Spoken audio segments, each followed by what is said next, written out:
আমরা অনেক সময় রাঁধুনিরা রান্না করতে করতে কিন্তু আমরা ব্র্যান্ডের নাম দেখায় ফেলি, তাই না? মশলার তো যেটাই হোক, এখন কিন্তু খুবই রেস্ট্রিক্টেড হয়ে গেছে, সব কিছু কঠিন হয়ে গেছে, ফেসবুক হার্ডলাইনে চলে গেছে।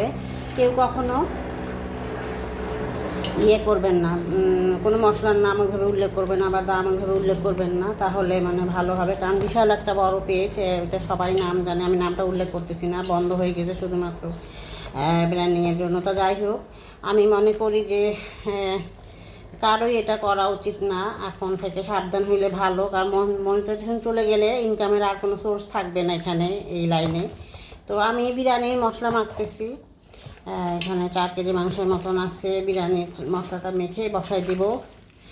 যাই হোক, এটা বলার আমার ছিল, সেটা আমি বললাম। হঠাৎ করে আমার মনে পড়লো জিনিসটা, আমি পরশুদিন দেখলাম একজনের সেজন্য আমার আরও বেশি মানে ভয় লাগছে, যে আমি চাই যে সবাই জেনে রাখুক জিনিসটা, যে কোনো কিছুর দাম বলা, কোনো কিছুর নাম ভেবে বেশি উল্লেখ, তাতে সবচেয়ে বড় কথা যে দাম বলে করা, ব্র্যান্ড প্রমোট করা ঠিক না। এটা ফেসবুক যদি করে নিজে থেকে সেটা করবে, কিন্তু আমাদের উচিত না যে আমরা নিজে থেকে করব, কারণ এটা তো একটা বিশাল বড় একটা ইসেল ব্যাপার।